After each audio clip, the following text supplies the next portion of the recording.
Arthur. Look, it's a war going on. Niggas versus black folk. Niggas with these switches versus our past hope. Dreams of what the king said didn't last though. Some black folks say Martin Luther King dream wasn't even what they asked for. But hindsight is clairvoyant. No eyesight to see the snare's voyage. Treading through them waters with a bear's buoyance. Said we gon' float regardless.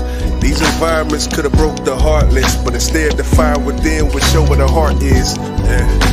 Every bar I spit, I mean it. These are the verses that I was thinking when I came up with the hook for king shit, yeah. Same goes for black royalty. When I speak, it's not a nuance. And every thought been fostered by the truth bond that I made with myself. We listen to genocide over instrumentals, then wonder why this genocide's living in our mental. We listen to genocide over instrumentals, then wonder why this genocide living in our mental. Shouts to Blake, I know they understand this type of motion that I move on combats the cancerous, cause it's a war going on. Niggas versus the black folk. Some white people listen like, oh, I didn't know that was happening. Keep on rapping then. Niggas versus black folk, that's all that I know. Blacks versus niggas, that's all that I know. I know. Niggas versus black folk, that's all that I know. I know. Blacks versus niggas, that's all that we know. We know, we know, we know, we know, we know, we know. That's all that we know. That's all that we know. It's a war going on. Two ways of thinking. And if you talk like this, they say you preaching. Well, let me preach then. And I take that badge. They say I'm a conscious rapper, cause I don't talk about gangster shit. That ain't that bad, not to me. That gangsta shit ain't got us nowhere, but it did get us in the same locks and chains we used to wear before the smoke cleared. They turned the whole prison into a business, then they what? Put nothing but us off in this shit crazy. The numbers are staggering, the money's the catalyst that twisted the knife after the dagger was in. If this is life now, then imagine the end. Yeah, if this is life now, then imagine the end. Look, if this is life now, then imagine the end. Niggas versus black folk, that's all that I know. Blacks versus niggas, that's all that I know. I know. Niggas versus black folk, that's all that I know. I know. Blacks versus niggas, that's all that we know. We know, we know, we know, we know, we know, we know. That's all that we know.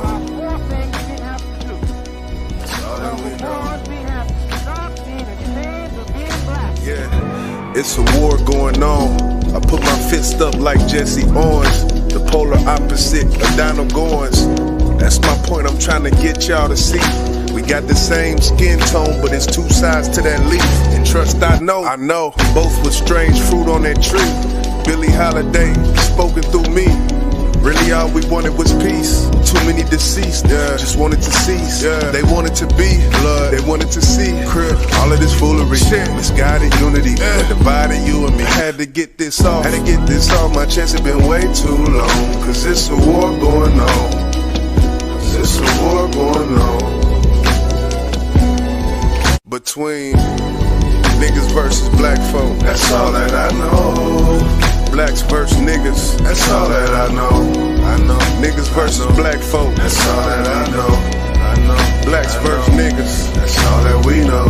We know, we know, we know, we know, we know, we know. That's all that we know. That's all that we know.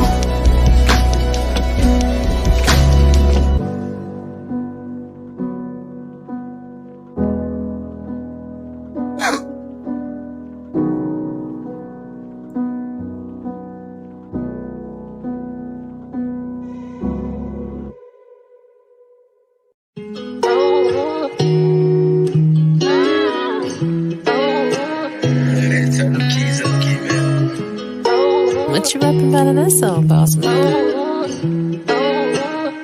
Shout out to KP.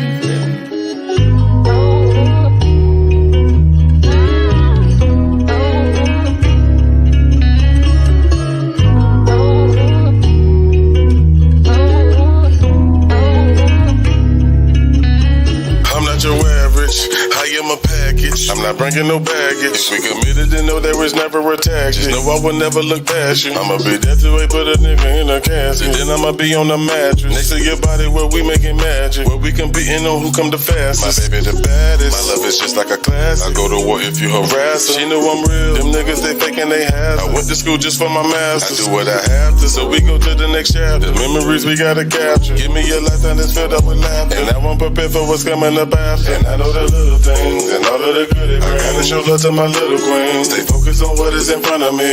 Keep my little lovely up under me. We will not live like we wanna be. And they can see just what they wanna see. Cause there's only one queen that I'm gonna need. I know it's the little thing that keep you so full of me. That I have to keep pushing me. As long as you real and stay good to me. We know anything else that it shouldn't be. The bigger the vision, the bigger the dream. The bigger we live in, the bigger the team. I will not forget about the little thing. I wanna live out your hopes and your dreams. If it's important to you, it's important to me. If we sticking together, the force we could be. Ain't no telling how rich that we fixing to be. When I was picking your ring, I was picking my team. Cause I knew in my heart that I would never leave. Cause this is the place that I wanted to be. And I pray to my God that you seen what I seen. And I wanna give everything to my queen. Cause my love is real, ain't no faking with me. Cause my heart was broken while chasing a dream. Whatever it take, I'ma make you believe. Cause God in His grace, it will stay on the scene. Whatever we facing, just know I won't leave. Whether it's big or it's little, I know we can be the king and the queen of our family tree. Now we just gotta release everything we don't need. The friends that are fake, just let them all leave. I know what you want and I know what I need. Somebody for me that believe in my dream. When it's time to relax, you say, baby, just breathe. And you let me know that you proud of your king. I can tell you that there's no one prouder than me. The little things, baby, I hope you can see. What's the little thing that keep you so full of me? That I have to keep pushing me. As long as you real and stay good to me. We know anything else that it shouldn't be. The bigger the vision, the bigger the dream. The bigger we live in, the bigger the team. I will not forget about the little thing. What's the little thing that keep you so full of me? That I have to keep pushing me. As long as you real and stay good to me. We know anything else that it shouldn't be. The bigger the vision, the bigger the dream. The bigger we live in, the bigger the team. I will not forget about the little things. It's about the little things sometimes, man. Small things count.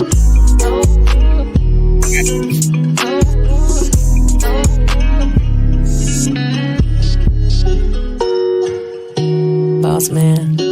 So 41 in there again. For the one. I would not forget about the little things.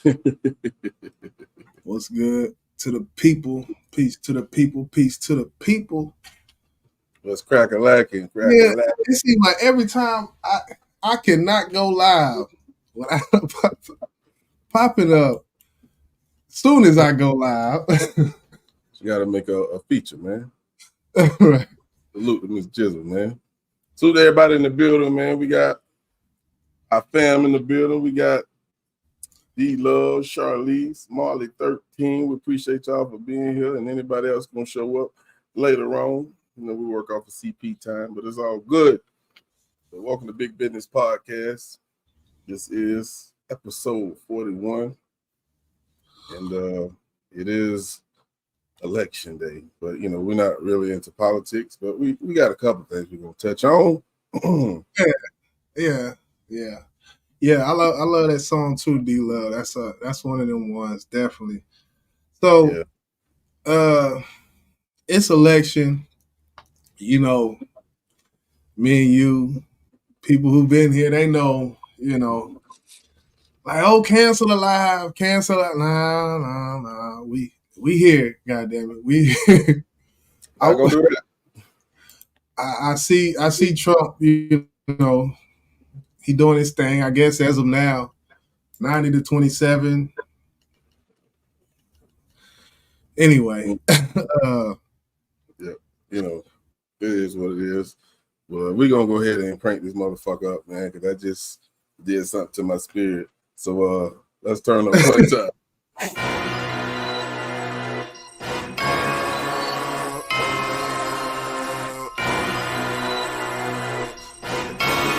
One time, let me pop my shit, man. Big talk. They done got me pissed off. $40 bottle ain't no crystal. I ain't turned up in a minute. That's the business, about to lift off. Bitch, I'm talking big talk.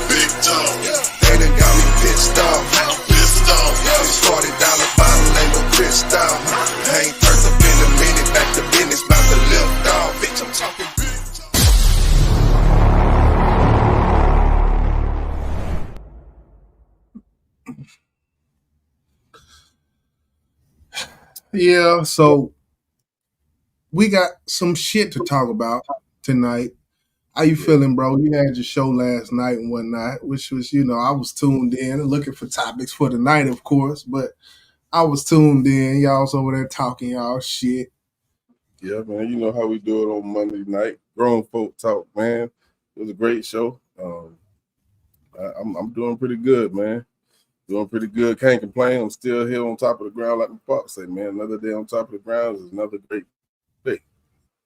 Yes, sir. Yes, sir. Man, we gonna get to it. I just before we get off, get on onto this. When it comes to men vote for women, you wanna get into that now, or you wanna do it during the Nick Bosa discussion? Man, When it, if you wanna crack up, we can do that. It don't matter to me.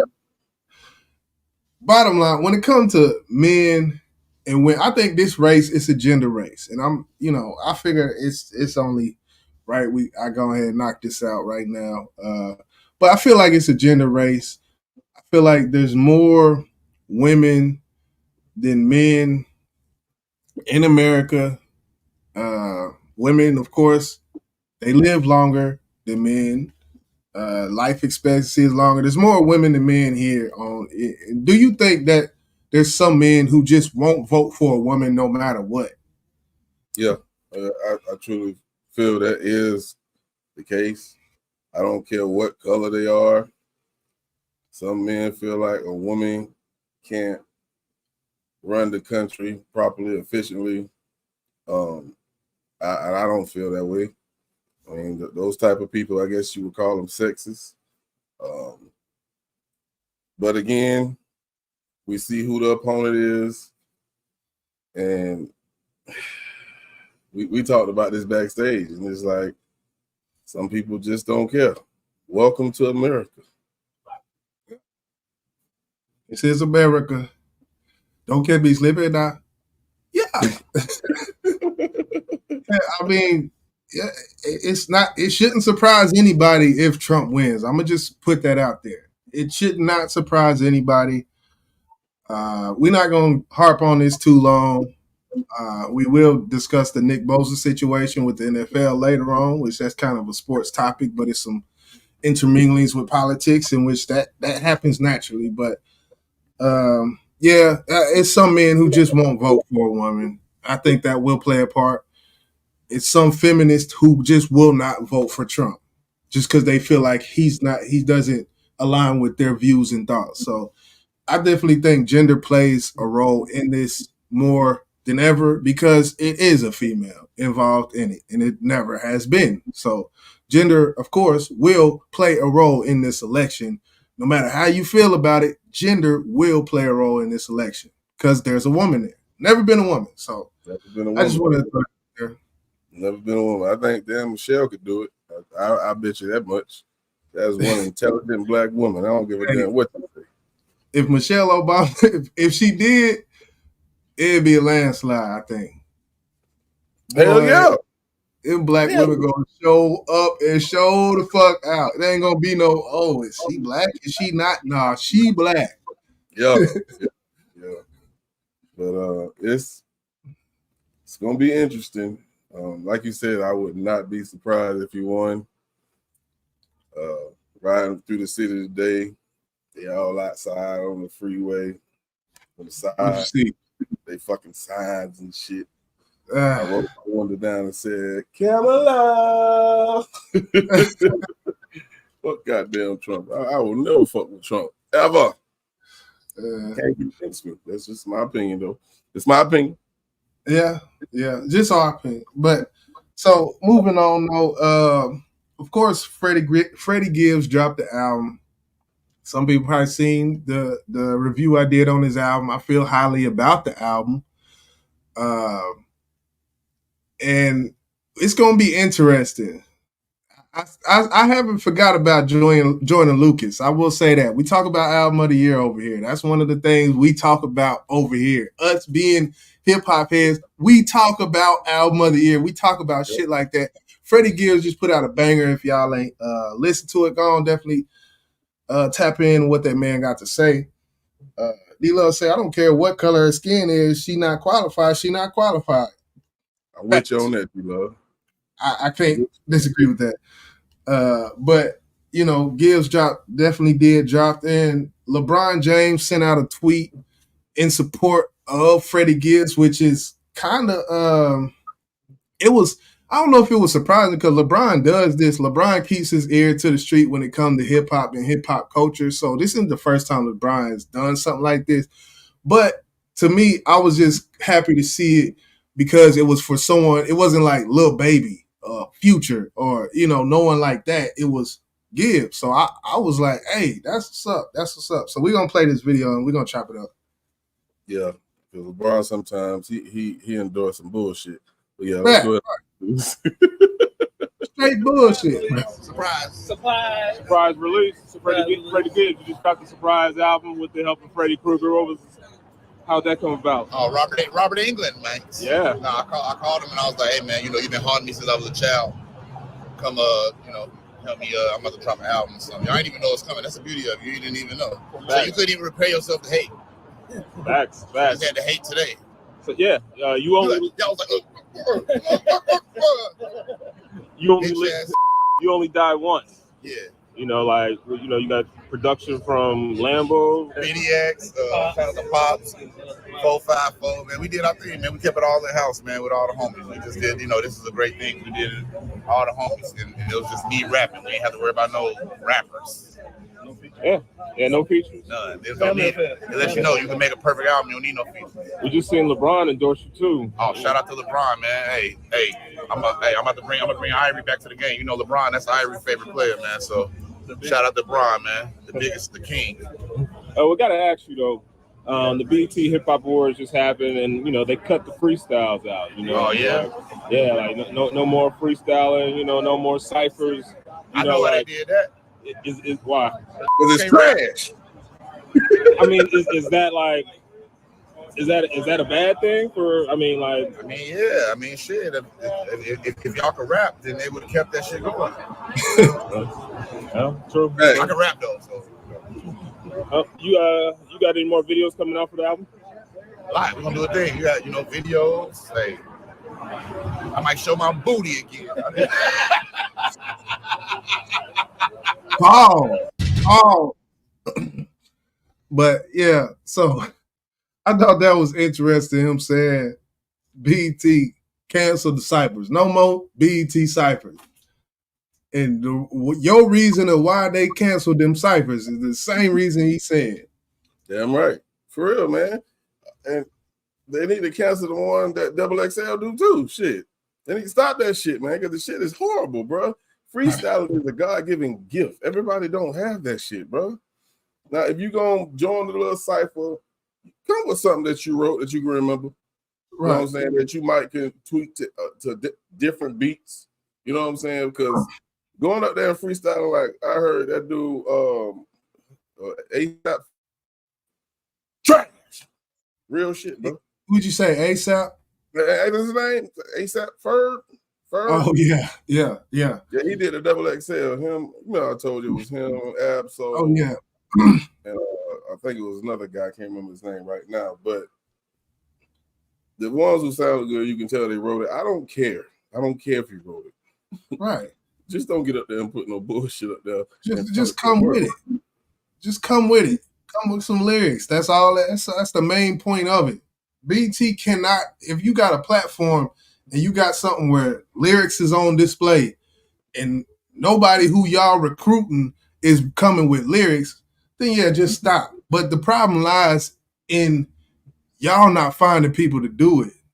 Like y'all not finding people in y'all circle who think that can do it. Yeah. Like it's people out there that got it. Yeah. That's the problem with me is that there's people out there who could flourish in this, and do well, but y'all just not promoting them. Yeah. I would like to see them put even though he a vet in the game, I would like to see them put Don Trippin one on, bro. You know what I'm saying? Right. him and Starlito, man, them boys to get up there and show their ass, bro. I know they would. Yeah, and see, Don Trip, that would be more toward the BT Cyphers type thing, because of course the freshmen, you got to get someone new. But for the Cypher, they did one with battle rappers, and the battle rappers went up there and killed it. They took the URL battle rappers and they went on BT and smashed it. Everybody loved it. Yeah, that'd be a way. You know, you never know, it could revitalize someone's career who's been in the game for a while. Like Don Tripp, you know what I'm saying? Put him on that front stage, put him on that front screen, like, God damn, this motherfucker can rap. Who was him? Right. Or who was he? And go listen to him. And I promise you, if you go listen to his music, you know, if you like lyrics, you like storytelling and things like that, you'll fuck with Don Tripp, him and Starlito. Oh yeah, for sure, for sure. There's Houston artists. I mean, those songs, Walk On, like it that's what I'm saying. It's too much people out here. But BT going in a certain direction, we understand. But definitely salute Freddie Gibbs for the album. I thought it was dope. I've heard you said what? I fuck with it. I mean, it's a solid project. I wish it was longer though, because that might be the only thing that get Joyner Lucas over the hump, is because his project was full. It was 20 songs or some shit. And this is a project, 13 songs, but I felt like he had a higher percentage of shit that I like. But well, we never know. I still rock with Joyner, but you know, I really never took my time and listened to it like I did this album, and it was a solid project. I really had no complaints on it. There was a couple of songs that I was but I ain't vibing with this for some reason. Yeah. Other than that, man, it was a dope project, man. I'm not gonna sit here and flex up front. Yeah, that's what's up. I guess we'll move on. I guess since we doing music, I've been seeing Ari Lennox out here, which Ari Lennox is signed to J. Cole, and she's having a lot of grievances. She's been labeled as the mental health girl, because she talks about mental health a lot, I guess, and people are, calling her the mental health girl, and she's trying to get out of that wave and that box. She putting music out, and she feel like her label, Dreamville, ain't doing what they supposed to when it come to pushing her. So we gonna let her rant for a little bit. You can cut it off whenever you feel suit. Salute everybody in the building. Definitely hit that like one time for the one time. Starting at 11:20, right? Yeah. Get it, y'all. Yeah, I don't know what she got going on in this footage. She showed trying to hide from that camera, though. I said, oh. All right, let's take a listen. I seen her head pop up in the screen. She backed down. I said, oh, shit. She might wasn't looking her best. I don't know. Hey, it is what it is. Like the label Dreamville literally is telling me to my face, they don't believe in advertisements. They don't believe in Google ads. What am I supposed to do with that information? Google ads, Instagram ads. And I'm happily was just like, goodbye social media, until I realized, well, God damn it, half of the fucking world is on social media. How else am I supposed to promote myself? And then I look into the lens of my business and I'm just like, oh, okay, yeah. Instagram is damn near what's keeping me relevant.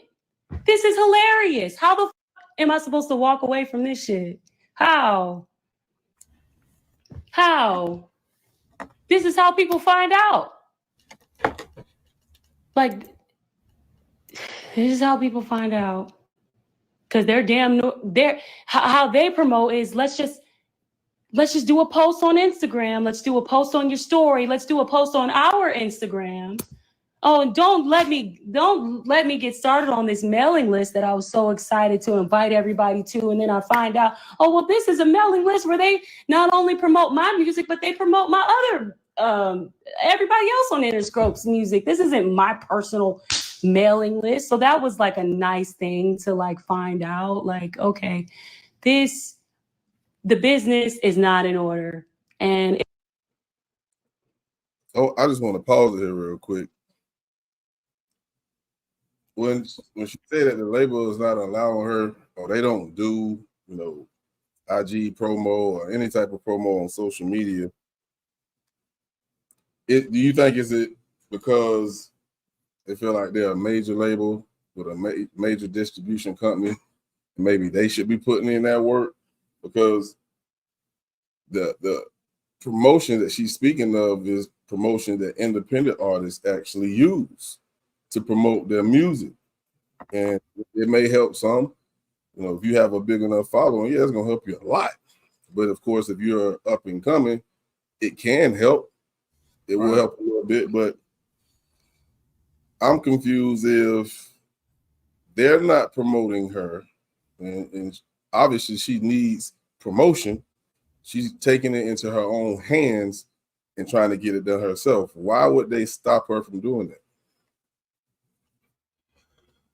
Well, I don't think they're stopping her. I think that she's just, I guess, mad because she has to do it herself type of thing. You got to come out her pocket. Right. She's doing it herself. But when it comes to a label, I don't know the exact, system of how Interscope and Dreamville have whatever they have business dealings together. But you would think there would be something in there for some marketing and some promotion. Has to be. Now as to whose responsibility is it Dreamville? Is it Interscope? I don't know. I mean, let's go back, bro. When 50 was signed to Shady Records, Aftermath, Interscope, they promoted the dog shit out of 50, bro. Yeah. Without that backing, 50 probably wouldn't have been as big as he was. So obviously we know they have some type of marketing team there, whether it is Interscope. I don't know, like you said, it could be Dreamville have to do it. I don't know. We know when 50 was with Shady, when he is with Shady Aftermath, they promoted the shit out of him. So it has to be. Does she got a project out right now, or is she gonna put out a project? She put out a project, I think it was maybe a month or two ago. I don't quote me on that, but she recently put one out, and she put a single out about 10 days ago, a video, well-produced video. And Ari Lennox's music is not she can get it on her Coco Jones bag. She can do that, but her music is not the status quo for R&B right now. I would just say that. Like, when you heard her on J. Cole's album, that was great. Like, but that's not she's not in that box. She can go into that Amy Winehouse box, because her last album, her last single, it kind of gave me that Amy Winehouse type feel. What's good? Loyalty and Betrayal in the building. What's good? That's a great question. That's the same thing I was trying to get to, Chloe. I don't know who promoted 50. I don't know if it was Interscope. I don't know if it was Shady Aftermath, which is actually, another two labels. You got Aftermath, then you got Shady. Right. So being that it was actually two sub labels to a major distribution company, that was more help, of course. So maybe you got a point, because if it's just the sub labels, that's what I call them, Dreamville, you would think it would be Dreamville. Right. And for him to say, oh, we don't do that, but we talking about distribution companies. Don't they do fucking marketing and promotions? You would think so. I know they distribute their music every fucking way. You would think they got marketing and promotion. That don't make sense to me, bro. Well, the way I look at it is the label is the label. You sign to the label. Right. I feel like the label's job is to make their artist seen. Whatever deal they have with somebody, who knows the partnership? I think with Aftermath Interscope, it was more of a partnership than a deal. Okay. That's kind of how I took it, but I don't know the full details of that. But all that being said, you're signed to a label. I feel like the label, there should be no point. I feel like an artist feels like that unless the artist knew things were in place when they signed and they knew, that they weren't going to be the number one artist of the time. They got JID, they got some other artists, and really the most lucrative thing on there is the projects Welcome to Dreamville 1, 2, and 3, which J. Cole is rapping on those. So those are going to get the most support. But besides that, JID gets the most support after that. So they're going to put more energy into the artist who's actually bringing in something, so, and she is not that. So, yeah. And it's all about timing as well, because, there are some artists that are signed to labels right now that are waiting their turn. You know what I'm saying? And it's all about timing. I know you submit the songs, and if they feel like it's a fucking hit, they're going to push it. But going back to promo, and you said that she just put out a well-produced video. Right. Videos are a form of fucking promo, whether you believe it or not. You know what I'm saying? He's giving you a visual. They painting a picture of the song. So that's what that is. So obviously somebody paid for that to get done. Right. My assumption, it had to be Dreamville. I would think so. I'm not sure. But right. I know the video did. I mean, she got 700,000 subscribers. That video she put out, it got 500,000. And during this, it's not, I don't know, we probably not going to play it, but during this, she said something of the fact of, I have 700,000 such and such, and my video only has 250,000. That was at the time. This was 10 days ago. I looked at it recently, and it had 500,000. So you got 500,000 views, and you got 700,000 subscribers. That's good. What more do you want? That's good. That is fucking great, because just because you have a certain amount of subscribers doesn't mean all your videos is going to hit that number. That's not going to be the case every time. But we'll listen to a little bit more of this, man. Then we'll move on. It's laughable, and it's all funny to me, and I kind of just feel like, why am I doing this? It's not fun. It is not fun. It's not fun. It's not. I loved every moment of making the music that I made this year, but I'm just like, I refuse to drop an album that no one's going to listen to, or that my label is not going to promote or market. You can't have a successful artist and not spend a dime marketing them. I'm grateful that Interscope paid for that music video, for 2 music videos. I'm really grateful, but that's not where it should have ended. They could have advertised my video. Just and saying. I'm left to feeling. Is that the answer? Is that the answer? Obviously, Dreamville did not pay for that. So if a video is a form of marketing, 2 + 2 = 4. Yeah, and who knows? Cole, the deal Cole got with him, it might be for where they pay for the videos, and that the rest is up to them type of thing. Because videos cost a lot of money. Like, this video was doper than the song. She was in the video. It was under the theme of her being in a psychiatric ward. So the whole time she wearing a straitjacket, they feeding her pills and shit. Like, it was well thought out, and it was a good video. Like, I know that video cost some money. So the money,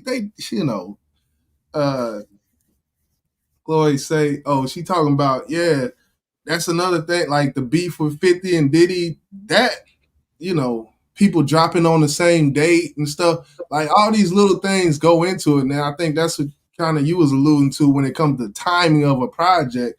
A lot of those things that can be self-promotion that doesn't even take dollars.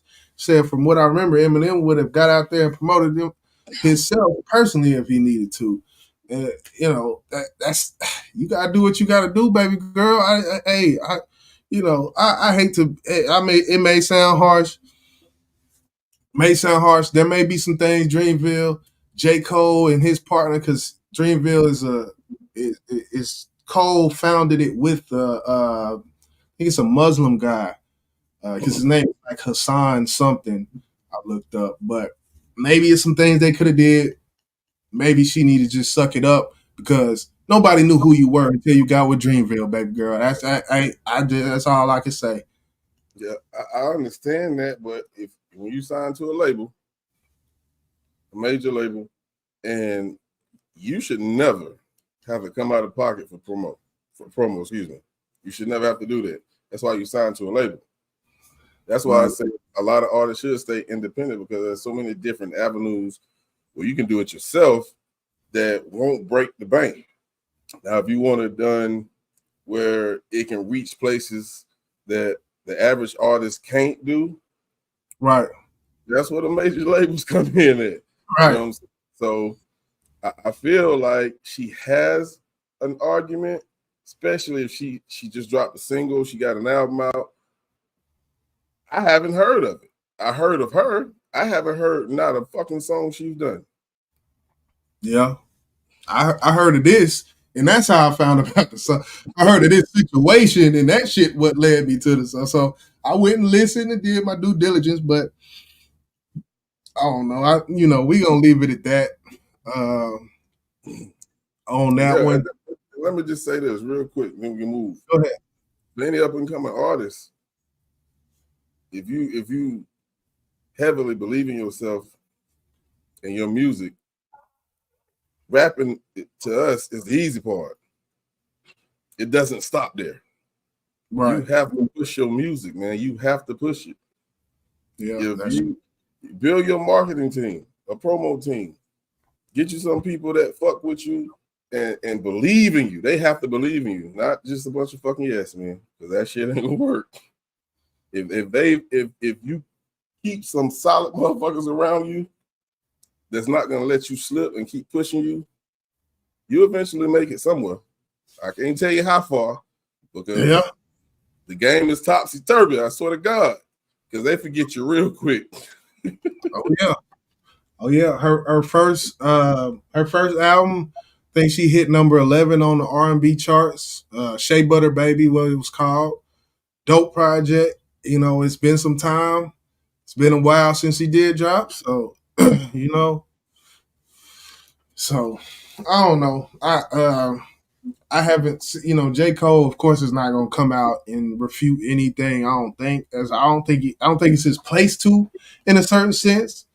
But yeah, I never heard anybody on Dreamville talking about anything like this. Like with the situation with fucking Gucci Mane, Matt Breezy, and all that. Did you see the shit? Matt Breezy came out. Matt Breezy is the chick from Go Ahead, Go Ahead, Go Ahead, Go Ahead. She was the chick rapping on that. She's still talking about her royalties from that last week. I'm like, damn. And like, look, Gucci Mane, it's been about 3 or 4 artists. Gucci Mane talk about that whenever he dropped. They coming out. Mac Breezy, she not happy. So it ain't one of them situations, but yeah. So yeah, man. Do what you got to do. Somebody know you now. Somebody done heard your music. At least 700,000 people. Right. But if she's leaving Dreamville, if she's dope, somebody may pick up. If not, you might have just made the worst decision in your life.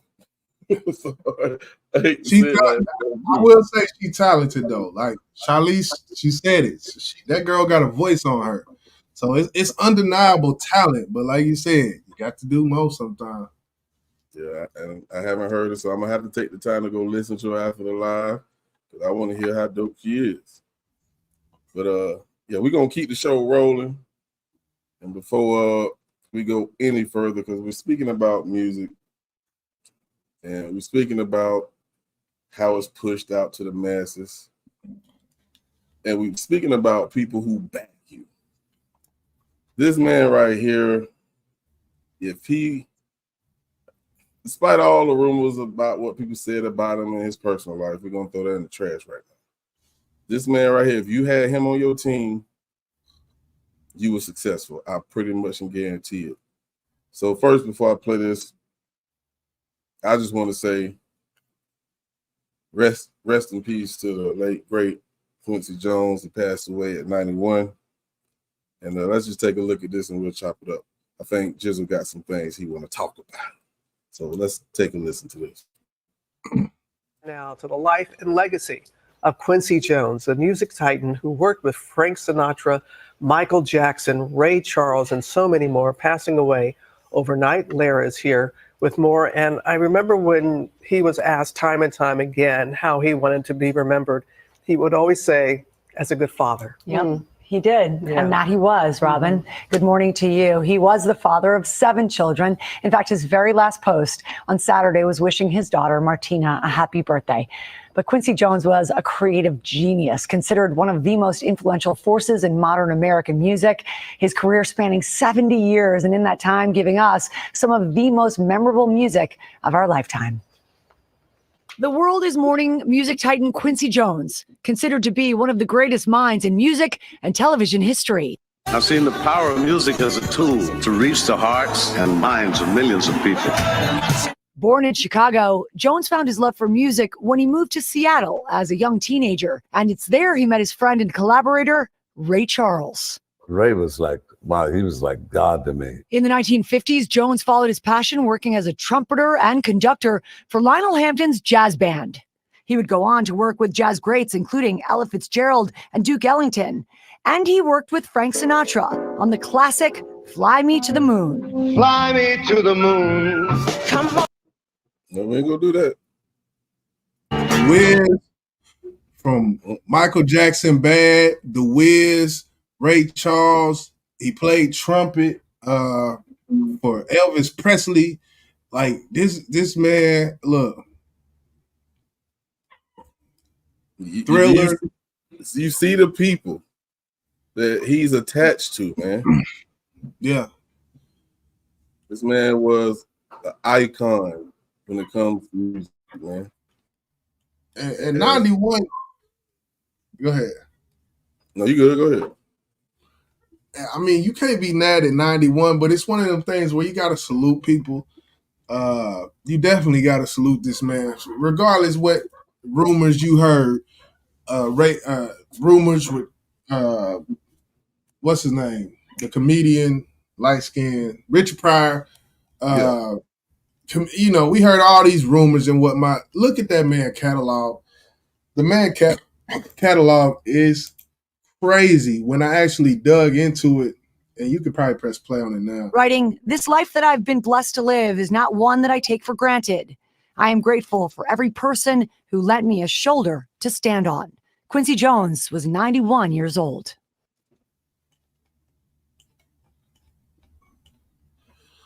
So yeah, I mean, people, I think a lot of people, they don't really know exactly what he was doing, but he's basically, he's a composer.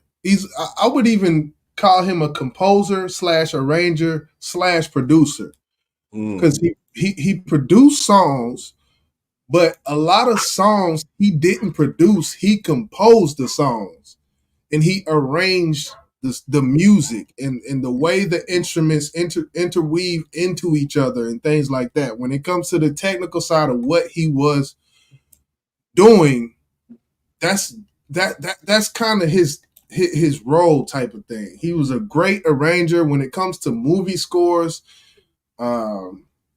He did The Roots. He did The Color Purple. He did that. And these are movies. So it doesn't just go to music and Michael Jackson and Ray Charles and you know, things like that. But when it comes to movies, and you know, that's where the real money at. Like, that's where the real money come from, is doing these movie scores. If I could go to some, yeah, like they say, it was talking about The Wiz. Get Rich or Die Trying 2005. Yeah, man. It's just 70 years in the game. How Do You Want It? Tupac, Casey and JoJo. He composed that. Like, damn, I didn't even know that. Michael Jackson, Bad, Man in the Mirror, Beat It, We Are the World. Donna Summers, Kanye featuring T-Pain, Good Life. Like it from just what I said, I'm just sitting here, you know, pulling things from the different Wikipedia, but I've spanned about 5 generations at least with just and then was all hits type of thing. So it's a lot. Go ahead. I'm going to cut y'all. Charlie said he put his own album out. You ever heard it? No, but I do know he had 6 out. I think they said he had 6 studio albums as like his album.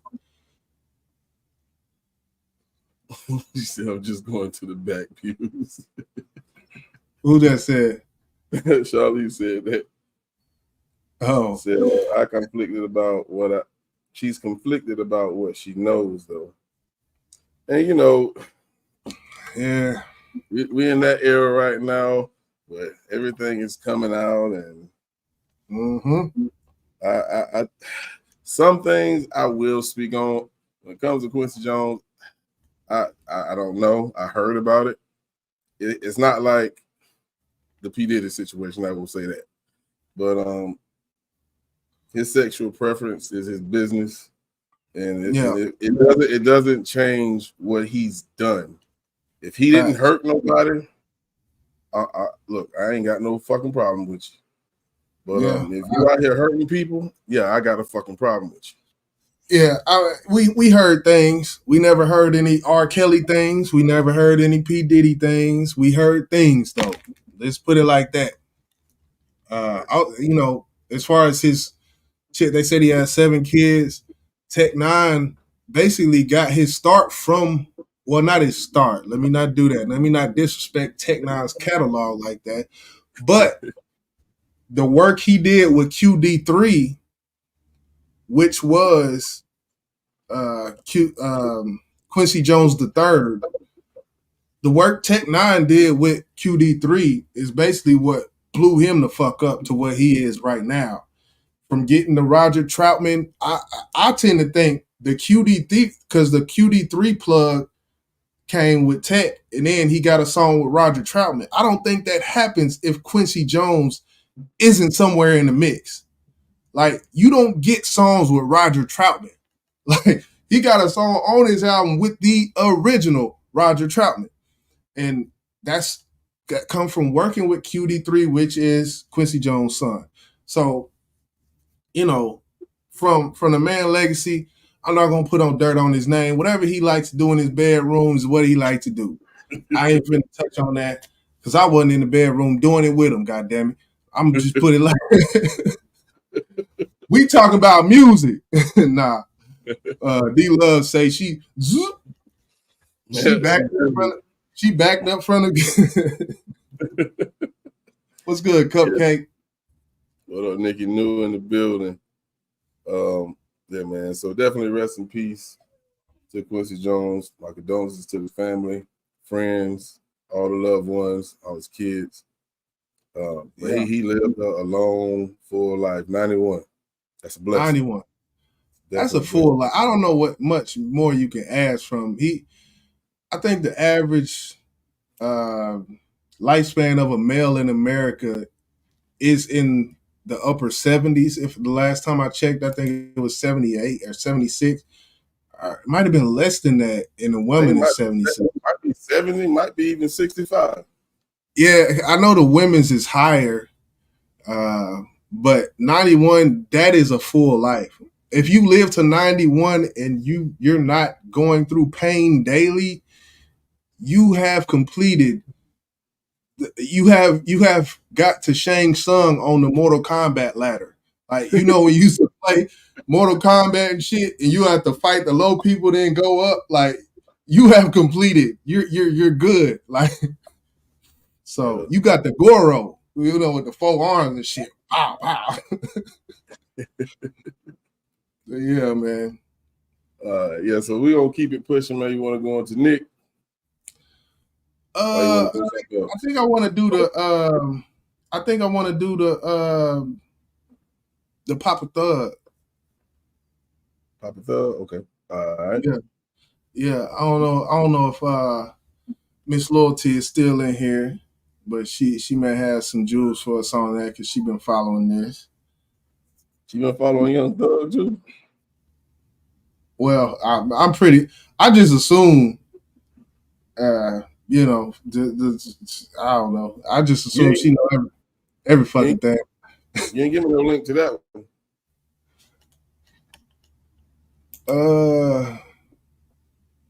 I got. Oh no! You know what? We just gonna talk about that real quick. So let me set the scheme. So as all of you I know, that's my bad. That's my bad. I ain't even catch it. But so Young Thug, what comes down with his situation? What they say, 15 years probation or some shit like that.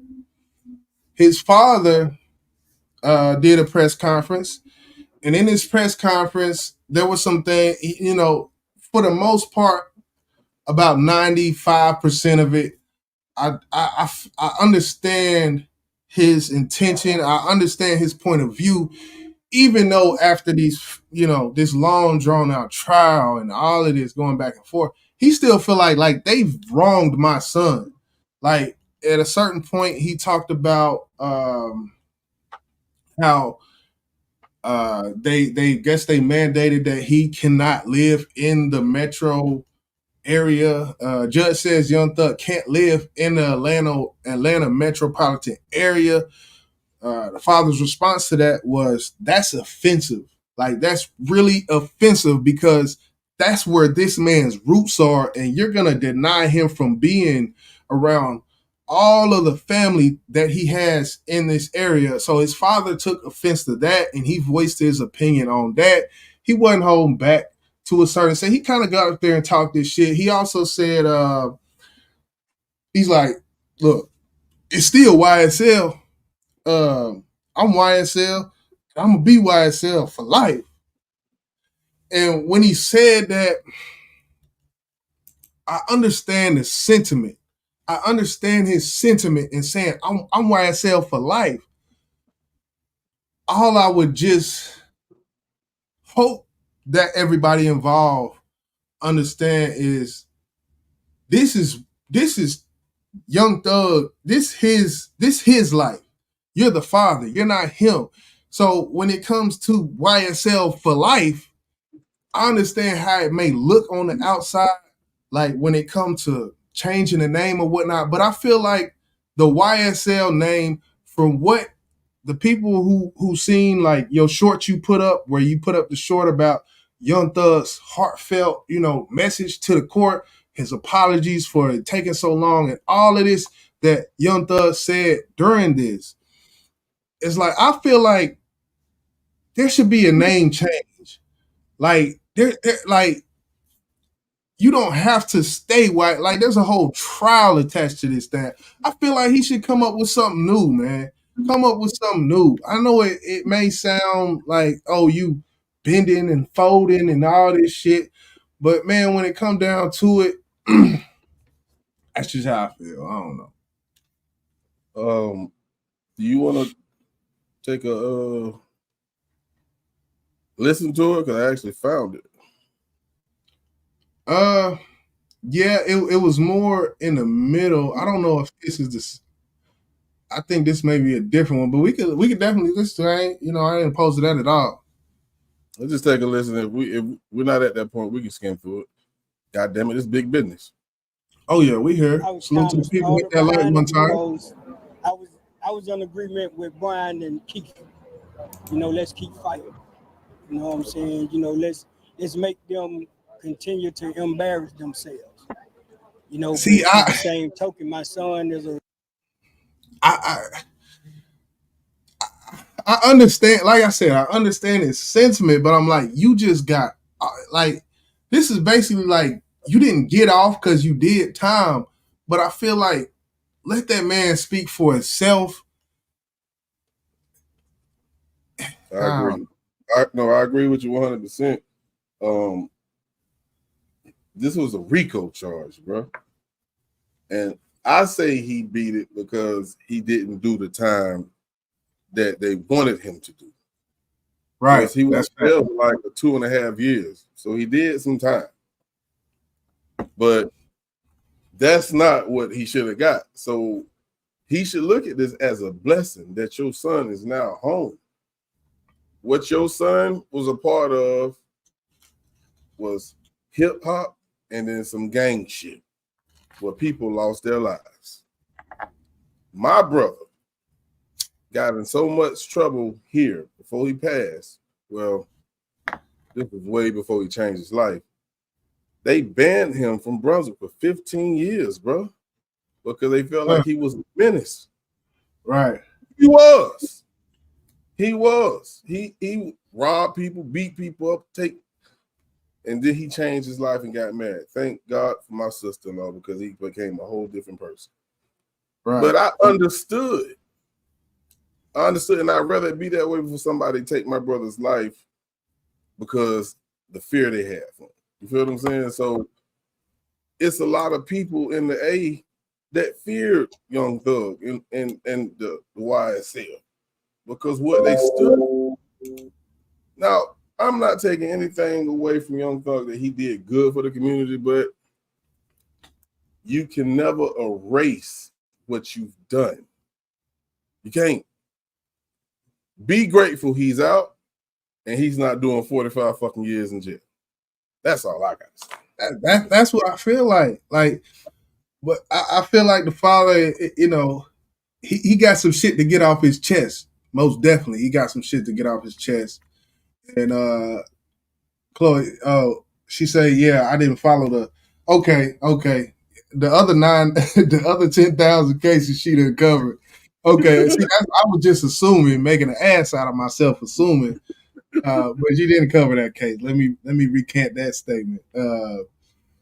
They gave that length of probation as a trap, in my opinion. And boss, it's crazy. Whenever this first came out, Crucial and me and you was, in the group chopping it up, and that's one thing we was talking about. Like, God damn, 15 years.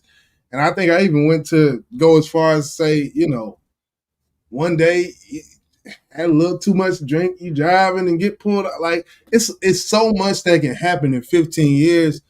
I don't know if I can consider it a trap, but when you looking at that RICO, I guess in some uncertain terms, it can be looked at as a thin line between a trap and a blessing. Me personally, it's a blessing. If I was in his shoes, which I would never do the shit he did, but if I was, it's a blessing because you rather sit in prison for 45 years and come out, okay, I ain't got to be on no parole or probation and none of that shit. Or spend 15 years walking as a free man, but have to walk a straight line. You should walk a straight line. They let you out of prison, bro. They let you out of jail, bro. I bet you Thug ain't complaining. I put money on it. He's not complaining. Right. I get how people feel because the life he lived, which I was grateful that the judge is going to continue to allow him to perform, but of course he can't promote or rap about the things that he used to. Clean it up. This is what you got to do.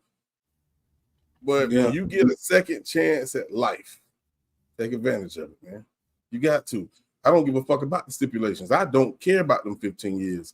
I ain't got to go sit in the shithole and eat that nasty ass food and worry about motherfuckers trying to kill me, man. Fuck that. Give me them 15 years. Tell me I got to stay out of Metro Atlanta. Tell me I can't do this. I don't give a shit. I'm rich, bitch. I go home. I can stay in my crib. I'm rich, motherfucker. I don't care. Shit. Yeah. Shit. Yeah. I can do time. I agree with you. I didn't follow the case. I was following for about 25 days, and that's about the length of my, I guess, attention span. So definitely, Chloe, you got more gumption than I do when it comes to that. Because it just went on. It's definitely the longest case that is ever longest criminal case in Georgia history. What they made history with that thing, and I feel like it should not have played all the way out. She said didn't beat it, but it took a win and not a loss. I can see that. I can understand that. Took a win, not a loss, but didn't beat it. But that's just semantics for real, you know. Win and beat. Say yeah, you gotta. Charlie say yeah, you gotta separate. Cupcake say this was a non-negotiable plea. His team offered that number. Yeah, and that's that whole terminology of the legal terminology of it being a non-negotiable plea, and that did come up in my little findings whenever I was looking at it. That terminology, and I had to have somebody explain it to me. But yeah, that was the location of the alleged RICO. That was the rationale. Oh, you're saying, yeah, like that was the rationale of him not being able to stay in the metropolitan Atlanta metro because that's what the locale. And I think they got NBA YoungBoy like that. Like he couldn't stay in the same. I don't know, but I know he moved to the fucking desert, in which that might be the best thing for some of these artists, honestly. I know your family there, everybody you love, everybody you know as a kid is in this area. You want to stay there, but that might be the best thing for you to get you out of this environment that you talked to that judge about, saying this environment is kind of what created the monster that I, became. So I can see that. Yeah, and that's a great segue into our next topic, which we'll do a feel-good story. But I do want to say, Young Thug, no, somebody just asked in the chat, I wonder what his music gonna sound like. Well, we know he ain't finna rap about no killing and shooting. And this will tell him, and Jizzle, you gonna love this. What's good? How loyal your goddamn fans are. Are they really your goddamn fans when you go from the type of music, which is the thug gang shooting this, to somewhat of conscious music? Let's see if they follow your ass over there, bro. Let's see if they follow your ass over there. I like how you did it, man. That's why I fuck with you, boy. That's why I fuck with you.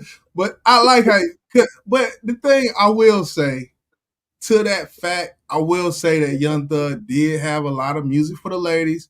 He did delve into the pop realm. His style is kind of, he can morph. He's the mighty morpher out here. He can do the drill, but he can also do, and I love you more than anything. Dun, dun, dun. That's my shit. And he talking about just loving on a woman, man. And so that's one of what I feel like is one of his hits. I feel like he will be able to do that. I do. I truly do. Now you talk about Lil Durk, that's gonna be a little different. He got shit called Almost Healed. He got album Almost Healed, and then he put out Slide for Vaughn. We slid. Yeah, We Slid. After you got indicted, you put out a song called We Slid. And then you talking about some murder for hire shit in the song after you got it. So it's a different situation. I do think that Thug will be able to put that melting pot together. Just think about it. His big homie is Tip. Tip, he don't really do all that trap music no more. You know what I'm saying? So he ain't drop a project in a while, but a lot of people call it going commercial. I don't give a damn. If I'm not living that life, why am I rapping about it? As a multi-million-dollar artist, yes, you should not be living that life. And if you ain't living that life and you want to continue to get the respect that you get because you was a street nigga and the shit that you did in the streets, but now you switch it up, you have to, because you got to stay real. That's what people respect in the streets, real. So now you have no fucking choice but to keep it real. You know? Yeah, you know, we seen Jeezy take a turn. We seen all of these artists to an extent have kind of taken a turn.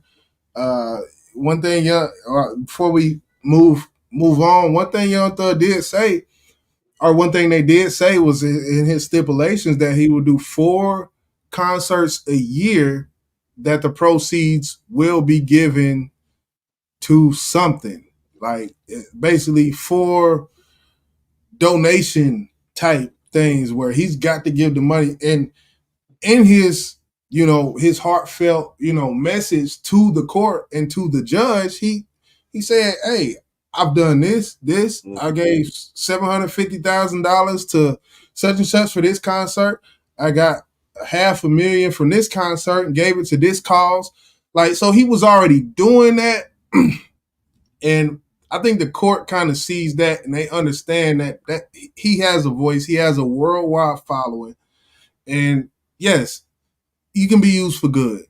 It can, even if the term used has a negative connotation, you can be used for good. Take it or leave it. It's like, you was blessed. Now your job is to bless others. That's just simple as that. You got a second chance at life, bro. Use it wisely, man. And I truly think he will. If you keep tipping his corner, I don't think Tip will let him go down that road, because Tip done been there. Like, bro, what is you doing, nigga? See, the ecosystem, it varies with all the valuable things in the atmosphere. You know how Tip be talking this shit. But salute the Young Thug. Papa Thug, shut the fuck up, bro. I'm sorry. That man live his life. You don't have no place and none of that shit. Real shit. No disrespect. I said that respectfully. I don't know how you can say shut the fuck up respectfully, but I just did. But, we're gonna keep it pushing though. I don't want to go send them goons on me. But yeah, we're gonna move on to something good, man. Something, and Chloe, you might have heard this clip. I heard it for the first time today. I don't know when this was done, but it touched my spirit because I know the city of Chicago and how evil that motherfucking place is. We know. I know Chloe know. I know Charlize know. Because they be over there talking about that shit every goddamn day. So let's get into the feel-good story of the night, man.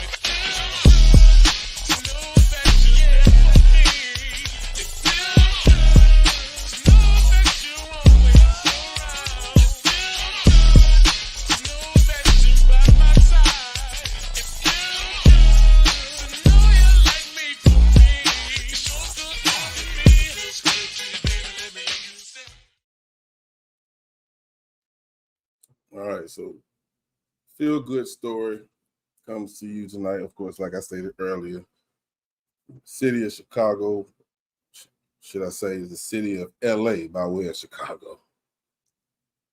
We know I was introduced to this guy's music back in 2017 during the Kanika Jenkins case. You know what I'm saying? And I wasn't a fan of that shit. Still ain't.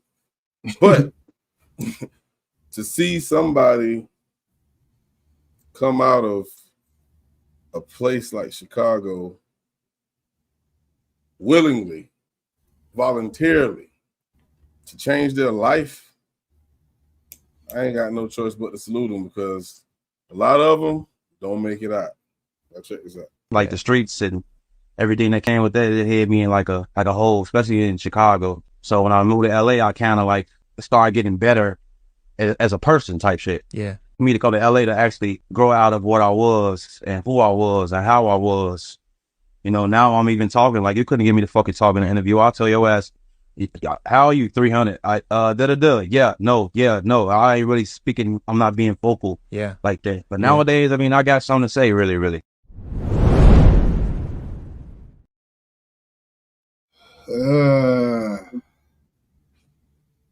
So yeah, that was Chief Keef, man.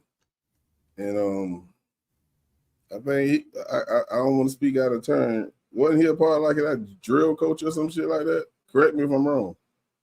Yeah, no, he definitely he played his role. Okay. He played his role. And we know the type of music that was about. And for him to leave Chicago, go all the way to the other side of the country, you know, to avoid living that street life, because we know these artists, they want to be an artist, but they can't separate the streets from the music. And for him to do that, man, to me, that touched me. I don't know anything else personal about this brother, but I do know the culture he came from. And I got to give him a double salute, man, for doing what he felt was best for him. And you heard what he said, like, back in the day, you know, I won't even do no fucking interviews. You ask me a question, I'm gonna give you a nonchalant ass answer, like, how are you? Bitch, I'm 300. Don't worry about it.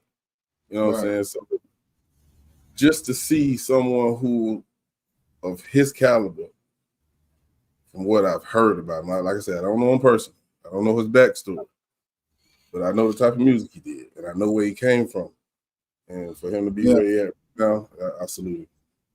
Yeah, I mean, I hope that it's some shift in there. It's a mindset shift, because it got to be a mindset shift. I see she in there putting them caps in there. I knew Chloe was gonna have something to say about it. Well, I think she was talking that about the last. Okay. Yeah, she putting them caps in there about them right now. But so you saying he capped, huh? Yeah, and see, the thing is,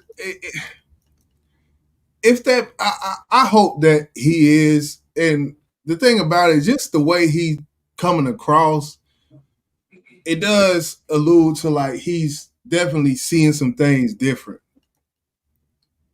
All I would say is the mindset got to change with the words. The actions got to move with the words. If the actions line up with the words, salute to that man. Like, I can't do nothing else but salute him. I can't do nothing else but salute him if them actions is lining up with them words. Now, if you doing that and then you hop in the studio and you talking about dead ops, then okay, now you just out here. You out here on, what is you doing? But back in the days, he was chicken. That's why he left. Oh, okay. Oh, so are you saying he wasn't about that life? Right, that's what it sounded like. She said, "Can I speak?" Oh, I was gonna say, well, we're gonna finish out this segment, and then you want to drop the link, boss? Yeah, bro. Yeah, you know what? All right. We're going to finish out the feel good segment. We don't want to flood the segment. We don't want to do that to the segment. But yeah. But regardless of how he living, how he lived, again, right. Culture of Chicago is a dangerous place. And I'm glad he got the fuck on, whether he was chicken or not. Salute to you, my brother, and that was our feel good story here tonight.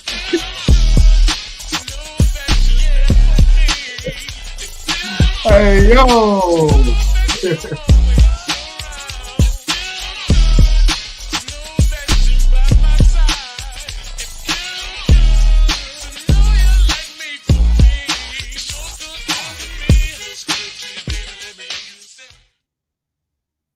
You know, it's kind of weird to hear her say what she said. He's chicken. We're going to bring up Chloe, man. We're going to hear what Chloe got to say. It's a quickie. Okay. If you ever heard the whole smoking on Tuka, he did that. What the fuck is that? Tuka was Shondell Gregory was a 15-year-old boy that got killed at the bus stop. And he wasn't a gangbanger. But that's what started the war between O Block and 63. See, yeah, I knew it was something. Yeah. It was the whole smoking on Tuka, smoking, and because Duck and them, they did it in the same manner that Tupac was doing it. Chief Keef took that, twisted it, and said, "We smoking your dead ops." He started that. Now, as far as why he left Chicago, it's because Dirk and somebody else had gotten arrested, and they needed help with some bond money.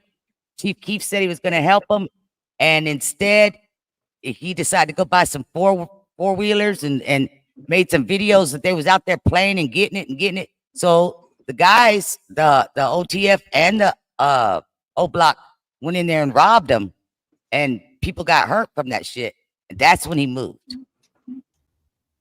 So aside from that, you know, you did say in 24, yes, he is. I would say now he shows a difference of maturity and acting right, but that's not what it was all these years. Right. No. Right. And I can see that But to an extent. you can give that to him being, I don't know, what was he, like 16, 17 at that time? Oh yeah, he when was all young that, as hell. you know, when all that went down. So at the same time, I've never really hated on him because I look at his age, but I'm not going to give him no extra credit either. Hold on. So are you saying he's chicken because he left or because his actions when he was in Chicago? He's chicken because of his actions while he was in Chicago, as far as like he could talk all that bumping his gums, but then when it came down to it, he took off running. Yeah. Well, his cousin, I don't know if y'all know him or not, but remember when we did the Kanika Jenkins case, a lot of people were saying J Money, and they were confusing Kanika's uncle with somebody named J Money. There's another one called Blood Money. Blood Money was Chief Keith's cousin. He got killed a couple days before the girl K.I. Jakira Barnes got killed, and that case is still unsolved. They don't even bother to look into it. They don't care. But he had just gotten signed to whatever record label, but a lot of people were saying that it was more as a cover up. Yeah, he did some rap songs, but it was more of a just to have him around for muscle because he was an older guy. Right. You know, but I mean, so Chief Keef's got a lot of dirty laundry and skeletons in his closet that through the years, what has it been now, a decade and a half, he's finally started cleaning up his act. But just like when he said last year, he said it this year, actually, I take that back. It was this year he said it. He goes, I'm not going to be dissing the dead no more. And then within days, he put out Smoking on Tuka and his new song again. And that was a song that was produced this year. I think I remember something about him saying, I don't know, I don't follow it that much, but yeah, hopefully, you know, you get older, you live, you learn. Them skeletons, they take a long time to shed, and sometimes they don't fully get shed, as we've seen with Dirt. But exactly.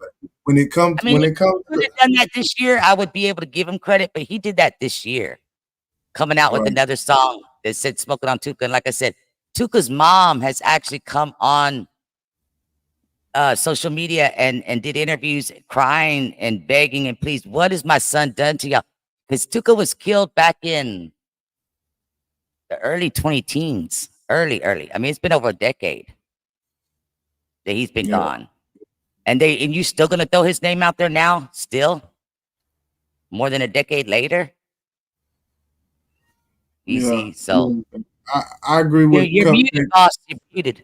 My fault. And that's why I said I'm not familiar with his background, because I knew I had Chloe in the motherfucking chat, and I went for the I'm not familiar with his music because he just was. I looked at him and said he's ugly, and I just never wanted to listen to him. But oh shit, I can say at least he do look a little bit better now, because what y'all just showed, I ain't never seen that, and at least he do look a little bit better now. But yeah, he looked healthy. Like, I don't know, you know, you better be on these drugs. A lot of the pills and the drink and the lean, whatever you call it, and he was doing a lot of that. So I'm sure that put gasoline under his personality to be doing the stuff that he was doing and saying. Same with Thug, same with Young Thug. I feel like when he was out, he was skinny like me, but you know, you see him now, now like he done put some weight. He look normal. Like, I don't know, like you stop doing all that stuff and you just look better. Like, oh, but I'm laughing at that song. We Slid. Yeah, I'm not remembering hearing anything about Murder for Hire. It was I did it myself type of thing. I'm gonna have to get that. I'm gonna have to get I'm the actually time writing out on the it. lyrics on it. I'm writing out the lyrics. I think I got like about a 10 to 15 second part where Bond's at towards the end. I can't make out what that man is saying to save my life, but the rest of it I got. I'm gonna have to definitely go and listen to it again. But the second time I listened to it, he said money on a top. He said something about put money on a top or something like that. You just don't understand Chicago language. They're Ebonics. If I hear money on a top or Money on their something top like is not in the song. Huh? That's not in the song at all. I gotta listen to it again. Then I gotta listen to it. I listened to it twice, and the second time I heard it, it definitely sounded like something. I ain't gonna lie. I wrote out half of it and I sent it to somebody in Chicago, and they corrected all my errors. But hey, I like my version better anyway. But still, it basically it's talking about like in the beginning he says something about driving down the E-way like we're driving bumper cars, and another part it don't make no sense to me, but it's what it does say. You know, he says drop the location of the car because we're on feet. We'll hit the car before we hit the crib. You know what that don't even make psychological. It was a lot. It was a lot that I heard. It was a lot that I heard, and I definitely I wouldn't have said it if I didn't think I heard it. And there's a lot of it too has to do with history. Like Pluto, when he mentions Pluto and stuff, you got to know the history of that. And getting in the back seat, you got to know the history of that. So that's another thing. I'm gonna definitely tap back in with it. If I do find a part, I will make it short. Yeah, please do that. Send it to me. Tag me. Okay. Okay. And then unless it's Bond's part that I can't understand. Like I said, there's about a 10 to 15 second part that's like, dude, I understand all your other song lyrics. How come I can't understand this?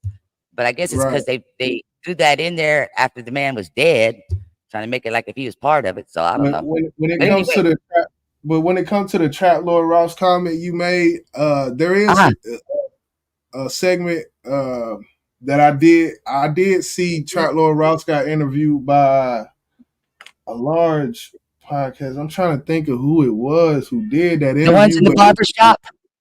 No. He did one. He did an interview about. It was about an hour and a half long. He did about a week and a half ago. Okay. I think I was on vacation when I seen it, and I was like, I want to look at that. But whenever I find it, I definitely would like to tap back in with you on that. That'll work because they're all hitting him up about what he thinks about the RICO case, and there's a specific video where he put out 9 or 10 months ago. He says, "Loyalty and betrayal said." He comes and gets my information. Shit. Okay. At least, well, we definitely. At least he admitted it. At least he admitted it. That's all because that's the fucked up part when people be going over your channel and getting your shit, then don't be shy. But we definitely will. We will. I'll reconvene with you whenever I get that, because it was a big platform that he was on. But we gonna keep the show moving though. I'm sliding back down.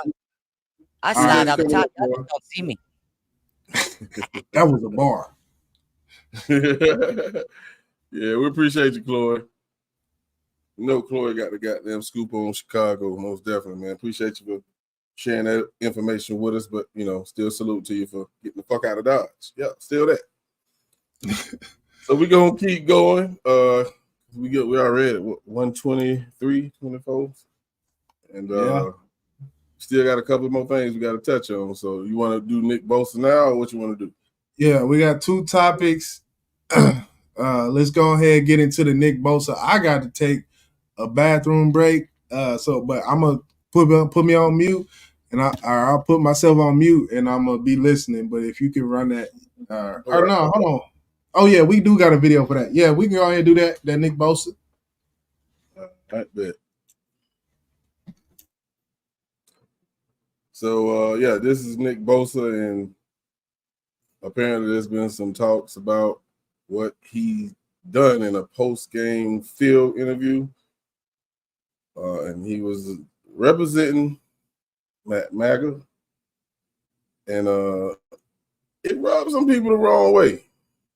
So let's take a listen to this, man. We're going to talk about it. Oh, yeah, we're going to talk about it. Now from Fox, we're turning to a story making headlines both in sports and politics. Nick Bosa made it clear he's supporting Donald Trump for president. The 49ers star defensive end crashed his teammates' post-game interview. You see it right there. And you see him rocking a MAGA hat. So for more on what happened and how the world is reacting to this, let's bring into the conversation our friend there at TMZ, Michael Babcock. Michael, good to see you here. This happened over the weekend, but still so many people are talking about it. I got to get your thoughts to what happened there in that post-game interview. Let's just walk it back.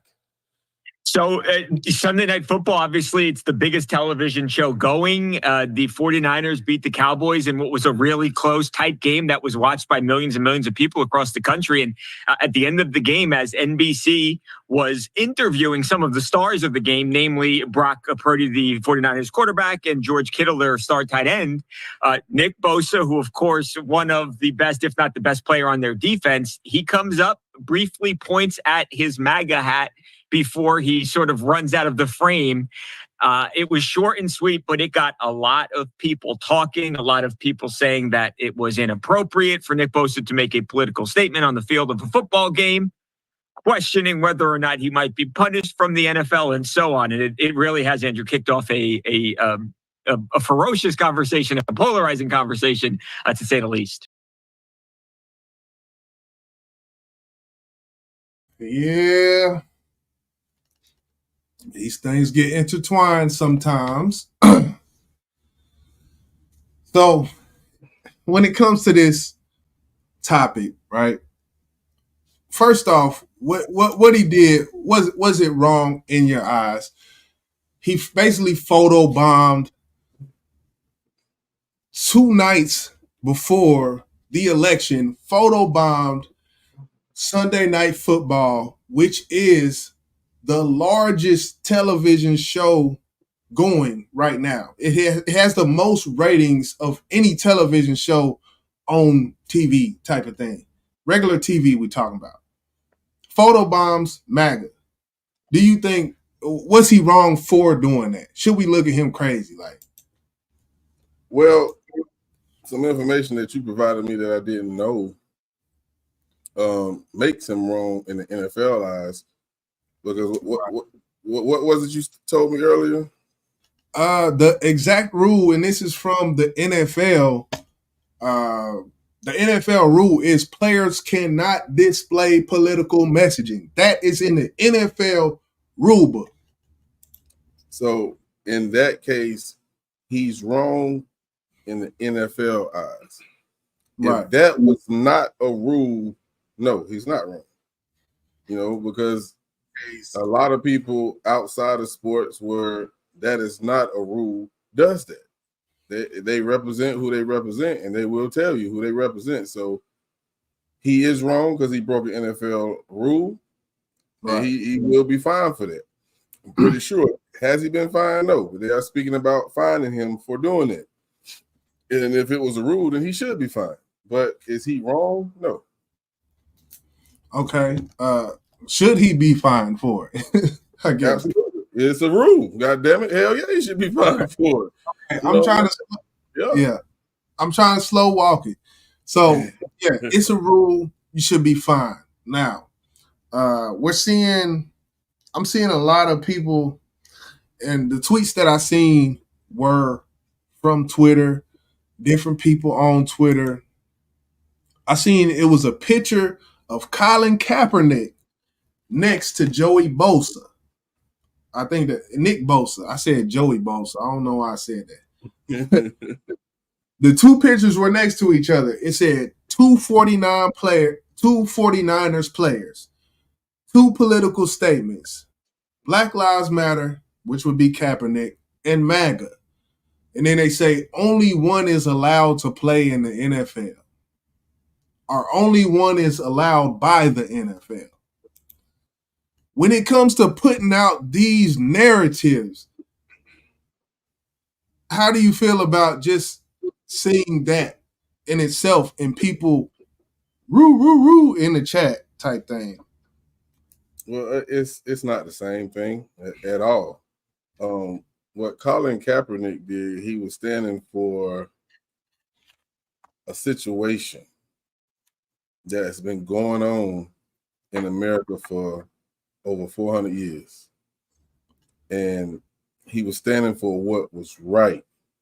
It wasn't, I'm standing for a politician. Right. You know what I'm saying? It's not, I'm standing against a person. I'm standing against the evils that my people are facing on a daily basis. What Nick Boa did was he just told you who the fuck I represent, who I'm riding with. I'm riding with Trump. I ain't. But if it's an NFL rule, like I said, you fucked up. But they're not the same. I don't feel like Colin Kaepernick should be blackballed from the NFL because he stood for something that meant something to a group of people. And there's nothing wrong. And the world know it. The world know it. You can't turn a blind eye from what he stood for. You know what I'm saying? Whether you liked it or not, because you have so many patriots who love America and will never disrespect the flag by kneeling. I get it. Right. But all the disrespect that happened to our people over 400 years, we're tired of it, man. We're tired of it. So it lets you know who's in power and what they will allow and what they won't allow. Simple as that. So if he gets a fine and plays next Sunday, what will you feel like there's been an injustice? No. If he gets suspended, it's all about the punishment of the rule. I don't know if they lay that out in the rule book. I don't know if they say if you break this rule, you will be fined or you will be suspended. I don't know what that rule and the punishment comes with. What comes with it. So if he get fined and that's what the rules say, he should play football. Do I like the fact that he support Trump? I can't hate that man for who the fuck he support. I can't. I don't like him, but it is what it is. It's two different things, man. It is. It's not the same. So I don't know what the fuck they talking about on social media, bro. Yeah, and that's that's one thing I've seen a lot in 2024 is these narratives and how shit gets put out. Like when shit happens, these false equivalencies, these, you put things on a spectrum. You got apples over here and tomatoes over here, and you try to force it to be the same thing. That's kind of what goes on. Charlie said folks was afraid of losing that bag, but cool with not having freedom. Shaking my head. Chloe say, put some money on them. I got put some money on them. I got like 5 on them. That must be the part you're talking about. Oh, that probably is. If I heard somebody say put some money, but we you don't went and listen to the shit. Like, let me see. So yeah, that I think that more than likely that's the part I'm thinking of right there, Chloe. But when it comes to this situation, when it comes to this Bosa, Nick Bosa, I don't select the outrage that much, people. That's all I can say. The outrage, social outrage over certain things and letting certain shit fly, and I don't like that. I try not to do that. I try not to be outraged when I see certain things that I don't like because I don't think it was right that he did it. But Kaepernick didn't have on an Obama hat. He didn't have on an Obama shirt. One thing I will say about the Kaepernick situation is there might have been a mother who's had a child who died fighting for the country who felt disrespected during when he was kneeling. But that can, to I understand that argument of that, but I would think people need to understand the pure intention of what somebody is doing and what they're doing. I don't think his intention was to disrespect the country as a whole and say fuck America. I don't think that, but simply mean while that pledge is being said as like a Marine mom or something, would take that as disrespectful. So, but we talking about groups of people. We all are American. And I understand the people who fought for this country, you know what I'm saying? I wouldn't disrespect them, but now we're breaking it down to two groups of people. We're talking about patriots, which there are black patriots as well. Don't get it twisted. It ain't just white people. Right. But we're also talking about when you said a mother who maybe lost a son fighting for the country. What about a mother who lost her son because this motherfucker wouldn't get off my son back, bro? Right. And these are the same people in the same country, and we're all Americans. We didn't divide this shit like this. They did. They did. Always remember that.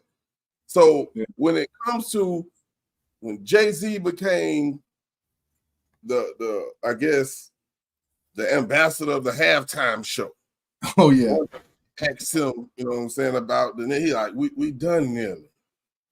I ain't gonna lie, that shit pissed me the fuck off. Like, we shouldn't be. And you said that because you just wanted that position. Hold on. Go back, because I think I missed something. You said we done here. Something they interviewed him when he was getting the position.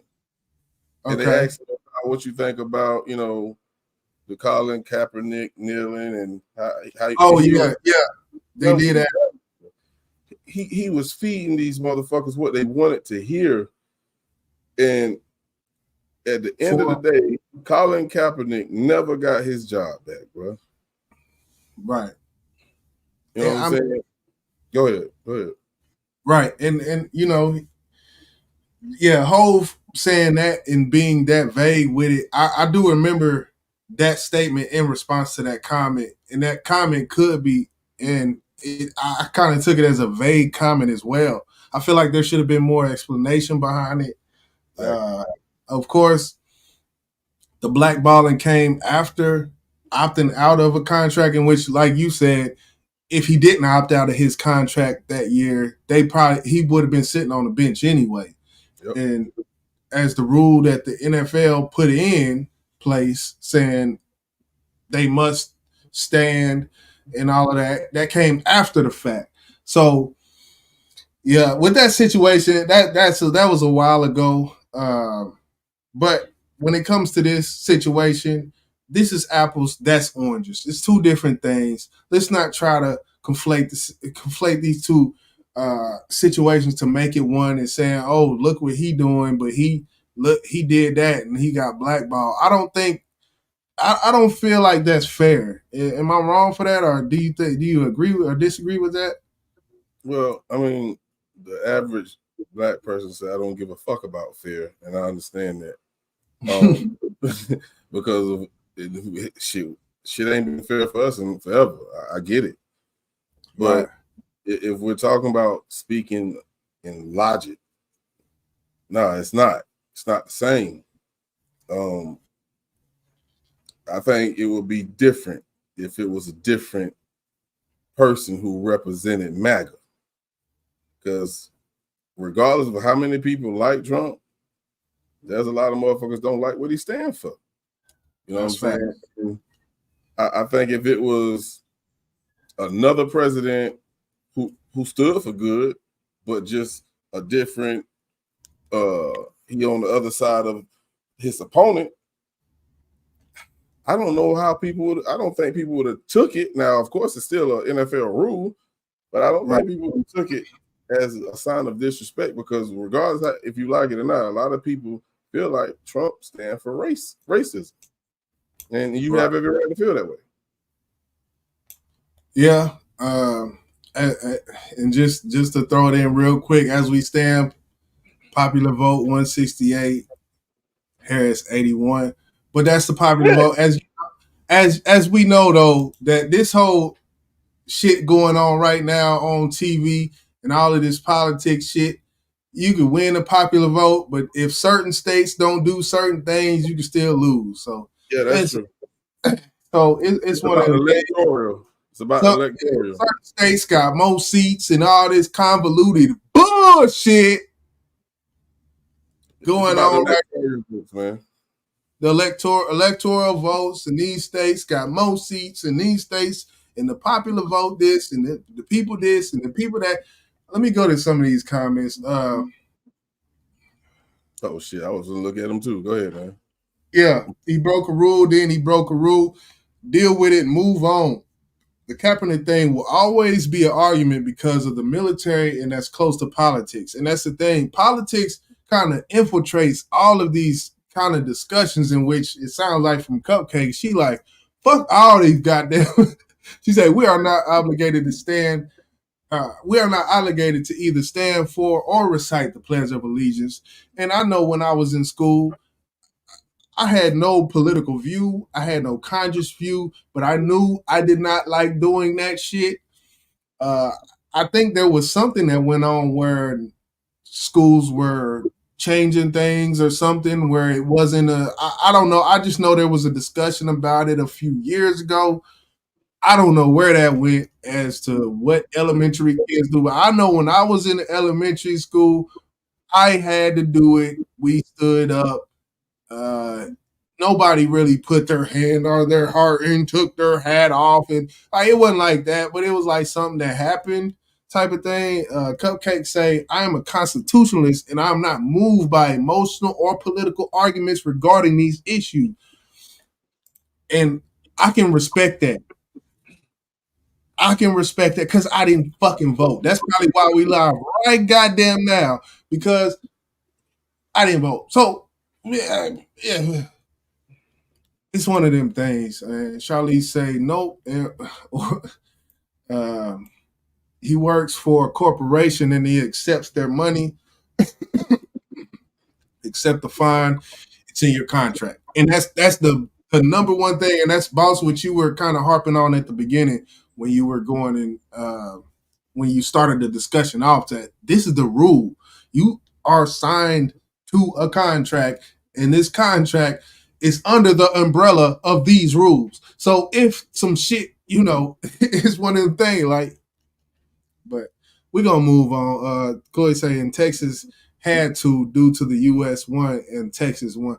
And yeah, I was in Kansas City and I remember doing it there. And when I came, I don't remember doing it in junior high. I don't know. I can't remember. It's too far gone.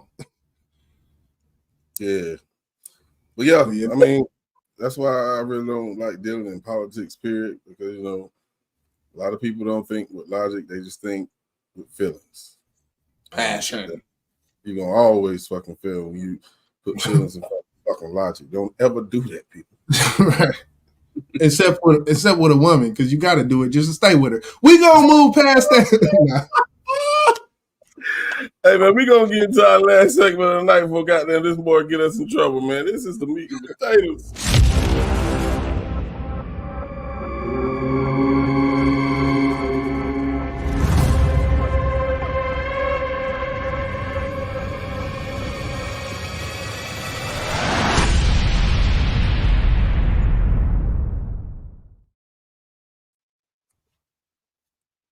Crazy, man. Crazy. Crazy. So, man, I think we're gonna finish the night off with Thug and his release and the Jacksonville game. Yeah. Yeah, let me go ahead and get it right. Georgia, them dogs. Yeah, this is a crazy one, and I seen it, but I didn't look. And then Jizzle told me you want to touch on it. So we're gonna talk about this fight. Apparently, it was 2 fights. Right. It was 2 fights. And the crazy thing about it, didn't you say they happened on 2 different sides of the damn field? Opposite ends of the stadium. Georgia versus Florida. I think the stadium's in Jacksonville. Yes. Is that where the stadium where they played? Yeah, so the stadium's in Jacksonville. Opposite sides. And you got police just going ham. I'm talking about fists. I'm talking about elbow, knees on these people, on these fans. The footage is there. We're gonna get into it. They got both footages in here, and it's from multiple angles. And we're not gonna play all the angles and all of that because it's a lot. In Jacksonville, chief of police, you know, the black dude with the glasses who I talk about whenever he talked about the Fulio, the same dude, he came up and, you know, our department this and our department that. So I don't know. We're not gonna play all that, but we're gonna get into it. Jacksonville Mayor Donna Deegan released a statement on the viral video that appears to show 2 fans at Georgia, Florida getting punched by 2 officers. The mayor writing, quote, "I am aware of the disturbing video circulating from yesterday's game. I have spoken with Sheriff Waters and the incidents are under investigation. We are awaiting the outcome of that investigation." Tonight, Claire Alfrey is on your side, speaking with an attendee who saw and filmed another incident at the game that is garnering attention tonight. For Georgia fan Jeremy Williamson, he spent the second quarter of the game watching this happen in his section of Everbank Stadium. He was shot 3 times with a taser. Williamson believes the altercation started over digital tickets, but was shocked to see the incident escalate so quickly. If you look at my video, he made contact with this man, and when he said, "I'm not leaving my seats, I paid for him," and they immediately pulled a taser on him. Instead of asking to see his tickets, they immediately pulled a taser on him. This wasn't the only incident at the Georgia-Florida game. On the other side of the stadium, 2 officers are seen punching 2 fans during the game. We reached out to JSO for comment on either video. As they review the incident, quote, "The agency will not comment until all facts are known and the reviews have been completed." The incidents leaving fans like Williamson wanting to cheer for the Bulldogs from a different stadium. The game is a staple of Jacksonville, but if Jacksonville is going to treat the fans like that, the game shouldn't be played there. Mayor Donna Deegan said in a statement she is, quote, "aware of the video circulating online from yesterday's game." She says she spoke to Sheriff TK Waters, who says both incidents are under investigation. They are both waiting for the outcomes of the investigations. In Jacksonville, Claire Alfrey, First Coast News on your side. Yeah. So on one side it was a Florida fan getting their ass whooped, on the other side it was a Georgia fan. That's what it sounds like. The police don't give a damn. Did we get? I know we heard her say one of the fights was over a digital ticket. I don't know if they said what caused the other one. Yeah, a digital ticket, and that's a term that I'm kind of new to that. If anybody in the chat knows about the digital ticket, I don't know. I'm used to signing papers, but sound like some kind of misconduct or something that he was doing, disrupting the peace, something. Who it had to be. Like, what else? Are they security guards or officers? No, it sounds like they police. Like, from what Jackson, like, I don't think if it was a security service, fucking Jacksonville police and sheriff wouldn't be all involved in this shit. Like, the mayor and all that shit, these police, like. So, from what I've seen in the video, I don't know if the citizen opposed the threat, like punching them, swinging on them. All I seen was the officers beating his ass. That's all I seen. So it's hard for me to speak on who is in the wrong in this situation. But we did hear the lady say that they used the taser a few times. 3 times. Then what the fuck happened when you did that? that caused you still to beat on this. It looked like dude wasn't phased though, because he was doing this. He was like pulling that shit up off him. That was the first video with the white dude with the big beard, the big Duck Dynasty looking dude who he pulling that shit up off him. I don't know. Like when I seen it happen, when the news broadcasted right after the game, I'm like, what the fuck? And I didn't even know. Like you heard her say that shit happened in the second quarter or the second half. The game was still fucking going on. The game wasn't even over. So I was thinking at first, like, oh, they got mad because they lost. And then I come to find out it's two different fans, Florida and Georgia. So that can't be the fucking case because a Georgia fan, I don't know what the fuck would they be mad about because we won. Right. But I don't know. I'm definitely gonna be following this to see,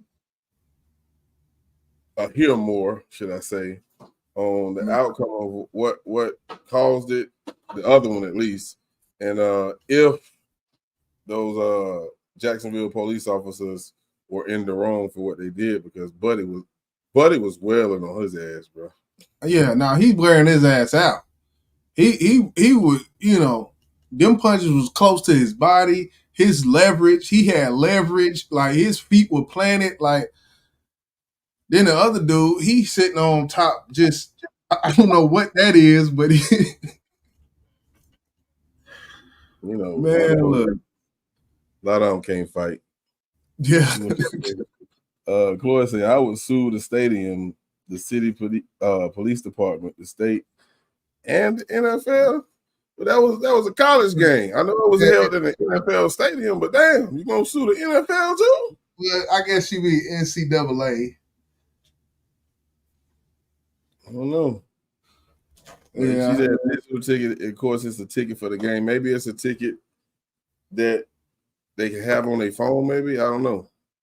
But I can see that they need shit like that because you go to a game, people be up there, they 7-8 beers in and shit. These fans, you seen at the fucking Yankees World Series and shit, the motherfucking grabbing the ball out the hand of the people trying to catch it and shit. He grabbed his wrist and took them. I'm like, man, look, these fans is crazy, man. Yeah. You got to do something with their motherfucking ass. She said the man said he paid for the seat and wasn't leaving. If he didn't have evidence that he paid for that seat, then yeah, they can make your ass leave. If you don't have your ticket or maybe your digital ticket on your phone that show that you paid for the seat, they will make your ass get up and go. I've seen it. I've seen it happen. Oh yeah. So like you said, he done had about 6-7 beers. He done misplaced his fucking ticket, or he couldn't pull it up on his phone, but he knew he paid, and I'm pretty sure he did. I'm pretty damn sure he did. They wouldn't let his ass in that stadium if he didn't. You know what I'm saying? But sometimes people sneak in some kind of way. That happens. So that's officers like, hey, I need to see your goddamn ticket. Because maybe somebody said that's my goddamn seat that he's sitting in. I don't know why that would happen in the second half, but I don't know. But it's a lot of if, ands, and I don't know whys. Right, yeah. That's a good way to put it. A lot of if, ands, I don't know whys, but JPD was wearing their ass out that night. They said, we're not dealing with it. We're not going for it. Y'all about to get your ass manhandled like motherfucking Jake Paul ass on the 15th, goddamn. Yeah. Hey, I can't wait. I can't wait. We gonna see. We were up here chopping it up though for almost damn near 2 hours. Last thing, you got Tyson taking that thing, man. What's good? They gonna sit up there and play slap boxing with each other till the round's over and get their money, or what's going? I see Tyson working that. I see he had one of his old trainers. And it could be promo, but what he said, boy, you are in better shape right now than when you fought Lennox Lewis. You know what I'm saying? And you hit me even harder than Who I've said ever that? seen you. His trainer. And Tyson, Tyson said on internet, y'all think I came for the money? No, I'm trying to end this motherfucker career early. Is that promo though? Is that that's what I said? That's what I said. I don't know if it's promo.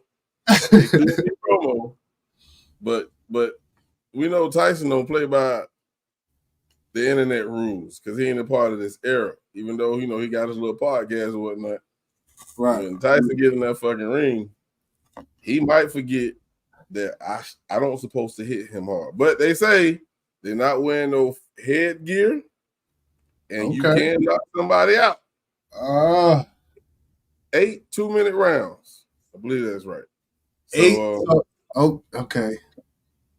8 2-minute rounds. Jake Paul, Mike Tyson, November 15th, live on Netflix for free. For free. Is it for free? I don't know if it's free. They said live on Netflix, and I just thought it was for free because my Netflix, I can watch what I want. And I remember when Cat Williams, like Dave Chappelle, it's been a few live streams that Netflix has done for free. But you can't watch Netflix unless you have an account that you pay for. Well, yeah. So it ain't free. I pay for it ain't free, but no pay-per-view. You used to watching boxing where you gotta pay before you watch, unless you got a fire stick and you just, I ain't got and it's just like Louisiana Fest. If you pay for Prime or like you did, you'll get to see it. But if you don't, you won't. So I think Tyson gonna beat the brakes off Buddy, bro. But he better not go deep past 5 rounds. It's crazy you said that because I said 8 rounds because that man, that's a young man. Yeah, Tyson better knock his ass out in the first 3. So you saying if he don't get it, if he make it to that 5th round, then what? He gonna get winded. Tyson gonna eat that it's gonna go from this. It's gonna get a little slower. You know what I'm saying? Nobody, and I mean nobody, has ever beaten Father Time, bro. I don't give a damn who he is. I don't care. You're gonna get tired. I don't care how in shape you is. You're gonna get tired. Yeah, LeBron James might have something to say. Look, we gonna keep it moving now. But yeah, I hope Mike Tyson. You said what? That nigga spent $1 million on his damn body. Yeah, he better be in fucking shape. We are talking early 40s to late 50s too. That's the difference. Oh yeah. Tyson, how old is Tyson? I think Tyson like 58, maybe even 60. I don't know. I think he like 58. Matter of fact, shit, Google is free. Let me go find out. Yeah. I just want to know, just real quick before we get up out here. Salute everybody in the building. Definitely hit that like button. Hit it right on the head. 58. He 58. Jake Paul born 1997. That boy 27. Yeah, he 2 years older than my daughter. Man, we gonna see. I just hope he wears his ass out just for one time for the culture, like. But we shall see. I wouldn't be surprised if Jake Paul put them paws on him after about 4. Like he sit back. If he was smart, he would sit back them first 3 rounds and act like he Mayweather and just play with him. Like just play defense for 5 rounds and then go full throttle in the 6th or 7th round. I feel like that should be his strategy. Talking about Tyson?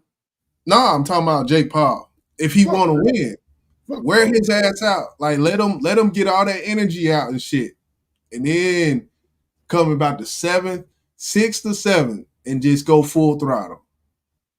I get it. Rope-a-dope, like like Muhammad Ali used to do. Yeah. But one thing that's different from anybody who take that particular stance in a boxing match. We talking about Tyson. If that motherfucker hits you one time, that's all it takes. If he connect one time, it's over. You ain't gonna get up.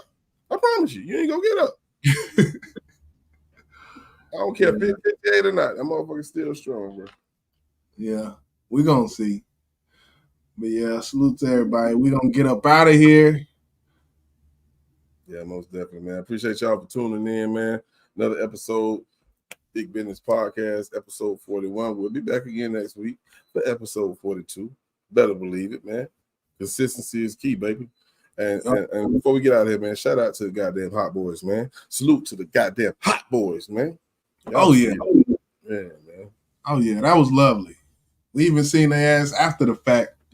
What was they was doing? No, we see them rehearsing for it. So they talking, man. They talking. I gotta go over to Turk channel and see if he got a recap or something. I gotta go over there and see what Turk talking about, since he the most vocal, it seemed like, Yeah.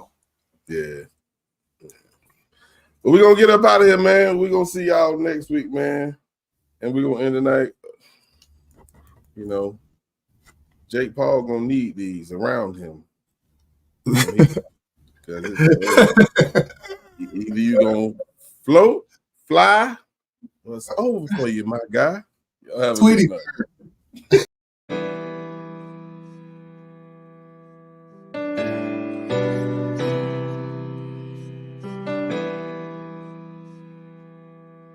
We stand alone, nigga. I'm looking up to the sky, and I know you looking down on me.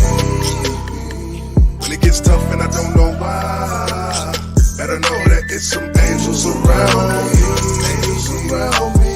Sometimes I be thinking that nobody listens when I speak on the way that I feel. So I just live like that's what it is. And all of my feelings, I keep them on chill. But the anger just builds. Like why am I hanging in here with the pain is remaining in here? So I just keep on just playing the fields. I'm living my life and not playing my will. I'm a man for real. I cannot stand it here. I'm sending the Lord an appeal. I'm keeping it real. Cause others don't live like I live. They been rich since they was kids. They be making me pissed. So why am I living like this? This life it be keeping me fit. Cause when I be down, you giving me kick. And half of the evil ain't feeling the shit. But them the ones living so rich. Lord, can you tell me the difference? It gotta be something I'm missing. Cause I pay attention, divine intervention. It seems like it's broken when my name is mentioned. It sound like I'm bitching. Cause I'ma go hard for my mission. My heart has been scarred with ambition. This is the part that I want you to listen. I hope you don't miss it. Cause one day I'm coming to visit. I know I done sinned ever since the beginning. And I ask for forgiveness every time that I did it. Sometimes I don't get it, and I can admit it. This act that you gave me, I feel like I ain't fit. I'ma need your permission to go in the trenches and fix everything that you say that I didn't. Just understand that I was busy, and I know that you're busy. I'm on the job till I finish. I'm looking up to the sky,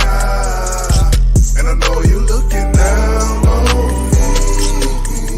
When it gets tough and I don't know why, better know that it's some angels around me. Angels around me. I'm looking up to the sky, and I know you looking down on me. When it gets tough and I don't know why, better know that it's some angels around me. Angels around me. Yeah, we take this life day by day, looking up to the sky, wondering why. When it's right in our face, it's no surprise. Sometimes them L's ain't got no lesson. You did everything right, but you feel like life just keep on testing you. Shortfalls, no, it's time to get right back up. All these assumptions, why am I guilty? No more pity party, come on, get it started. I got angels around me, regardless of what they say or what they seem like. What do you mean? It's not a nigga that can knock me off my square. What you know about that there? What you know about that there? Yeah. Them voices said, move around. Then they told me, cool it down. You think you know me? I know I do. Who's my homie? That part is true, and it's still the same. That will never change. Even when I was going through some things, I was watching, but I knew that you would make it through the rain. Shit, I knew you would. Now you back on your feet. Thanks for watching me. Keep on rocking beats. I'm on flood the streets. 365, 7 days a week. And he told me you could pump the brakes when you sleep eternally. Now you here with me, watching over yours. Guide their destiny. Pass your boy the torch. That's the recipe. Angels watching you. Angels watching me. I'm looking up to the sky, and I know you looking down on me. When it gets tough and I don't know why, better know that it's some angels around me. Angels around me. I can feel the positive positivity energy. So I know we gotta be some angels around me. You can keep that negativity energy, you are not my homie. And I with it, I'ma let you clown me. I'm tryna go up in the air where the clouds be. I know my grandpa and my grandma looking down here. And Mother Blake and Big Blake up at the gate. We'll be all there soon, so you ain't gotta wait. I'm keeping my faith, rebuking the hate. 2 minute figures to the devil face, what you wanna say? Ain't no time to be scared, I never be scared. I'd rather be up in heaven, rapping right there in front of the gate. I'm holding my head up, ain't got no time to waste. While you hustling around, I don't have the time to play. Cause the devil been on my back and my ass. I almost copped the work and went back to my past. I'm talking about get to the money fast, coke, crack, and gas. Cause I can still flip it, cause it still live in me. I got 3 chillin', that's the reason that I'm chillin'. I ain't tryna go live up in nobody prison. Been there, done that. They gon' really have to keep me if I go back. Ain't nothing chicken in me like 4 blacks. Way too authentic with it like a throwback. As I sit back and think, looking from another angle, I got a whole lot of guardian angels. They in the field like they play for the angels. Looking down on us like a pair of ankles. We gon' hold it down here like an anchor. Like a prophet, I'ma keep speaking that God flow. If they know like I know, then I know they know. I'm fly up like the Holy Ghost. I'm looking up to the sky, and I know you looking down on me. When it gets tough and I don't know why, better know that it's some angels around me. Angels around me.